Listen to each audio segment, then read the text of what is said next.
নমস্কার বন্ধুরা, মন্টিস কিচেনে আপনাদের স্বাগত। আজকে আপনাদের সঙ্গে শেয়ার করছি পুরো নিরামিষ একটি রান্না, পেঁপের ঘন্ট রেসিপি। প্রথমে নিয়ে নিচ্ছি একটা বড় সাইজের পেঁপে, আর নিয়ে নিচ্ছি 100 গ্রাম মুগ ডাল।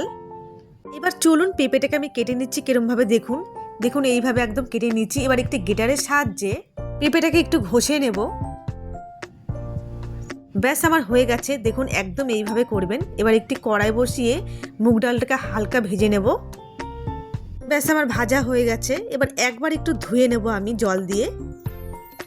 এবার কড়াইয়ে দিয়ে দিয়েছি সর্ষের তেল, দিয়ে দেবো ফোড়নে 4টে শুকনো লঙ্কা আর গোটা জিরে। এবার দিয়ে দেবো কেটে রাখা টমেটো আর পরিমাণ মতো নুন। এবার একটু নাড়াচাড়া করে দিয়ে দেবো হলুদ গুঁড়ো, লঙ্কার গুঁড়ো, সামান্য একটু আদা গ্রেট করে নিয়েছি, আপনারা বেটেও দিতে পারেন। এবার একটু নাড়াচাড়া করে নেব যাতে আদার গন্ধটা না থাকে। এবার দিয়ে দেব জিরে গুঁড়ো, ধনে গুঁড়ো। এবার সমস্ত কিছু দিয়ে আবার একটু ভাজা ভাজা করে নেব। ব্যাস হয়ে গেছে আমার। এবার দিয়ে দেব গ্রেট করে রাখা পেঁপে।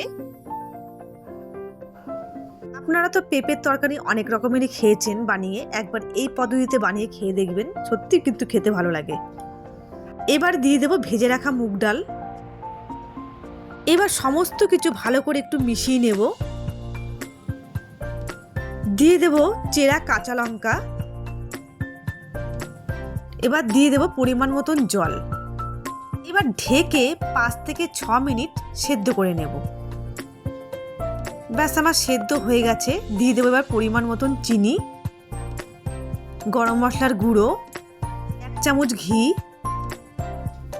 2 মিনিটের মতন আবার একটুখানি মাখা মাখা করে নেব।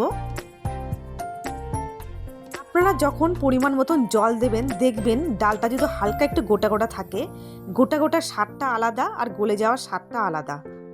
ব্যাস আমার রেডি হয়ে গেল মুগ ডাল দিয়ে পেঁপের ঘন্ট। আমার আজকের রেসিপি আপনাদের ভালো লেগে থাকলে অবশ্যই পাশে থাকবেন। আমি যদি নতুন নতুন ভিডিও আপনাদের সঙ্গে শেয়ার করতে পারি। আপনারা ভালো থাকবেন, সুস্থ থাকবেন।